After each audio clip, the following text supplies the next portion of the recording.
Alright folks, so tonight we're going to be repotting this money tree. It's showing some signs of stress. You'll notice the leaves are kind of discolored.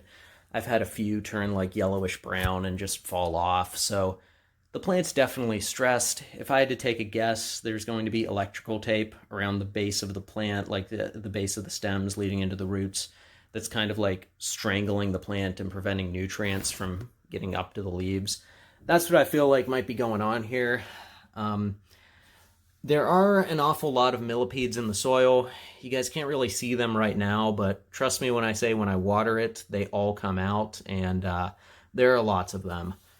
I know if you have like a handful, like maybe, I don't know, if you see like the occasional millipede, that's not a big deal. If there are like a ton in your soil, that might be something to be concerned about. So I'm going to be using a few different types of mix here, potting mix.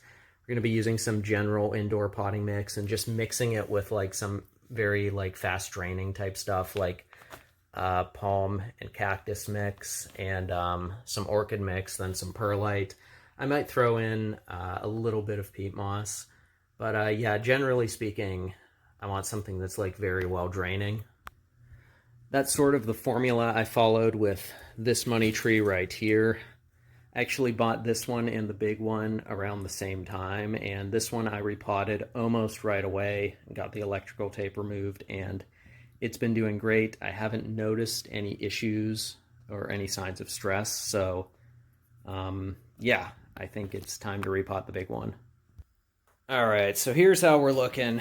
I tried to remove as much soil as I could. Obviously there's a little more I could remove, but I think that's about as good as it's going to get for right now. I did not find any electrical tape at the base of the plant. I did find like a rubber band, but I don't think that really would be strangling the plant that much. It was pretty loose on there. It wasn't like super tight. All right, and there we go. So got it repotted, got it straightened out a bit so it's not leaning anymore. Hopefully this solves the issue with the leaves browning and falling and all of that. Now, when it comes to money trees, a lot of people put them in pots that are a lot smaller than this. The only ones I had that were, you know, small enough but big enough at the same time, other than the one it came in, are just, they're a little too narrow, and I'm concerned about it tipping over, so I just went with the pot that it came in. A lot of people, like I said, don't really like putting money trees in pots this size. Even a money tree this big, they'll have them in like really small pots or planters. For that reason, I opted to make the soil a little more well draining than I might normally. Like I put in a bunch of a lot of orchid mix, so that's going to be like chunks of like wood and stuff. So yeah, the soil is very well draining, probably more than it needs to be, just because I really do want to avoid like water collecting at the bottom. I really would like to avoid root rot at all cost. But yeah, I'm going to get this watered, and we'll see what happens over the next few weeks. But hopefully this stops. One last thing I want to mention is that I don't like repotting plants in the middle of winter like this. It's like in the middle of December right now.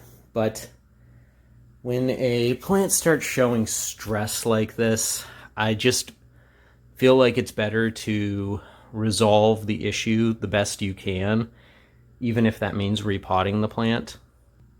Or else the problem's just going to persist and potentially get worse. Could I potentially exacerbate the problem by repotting it? Maybe, but I'm kind of going on gut instinct here that repotting is the best solution to what's going on here. So yeah, I guess give me a follow if you want to see what happens, because I will be sure to share updates.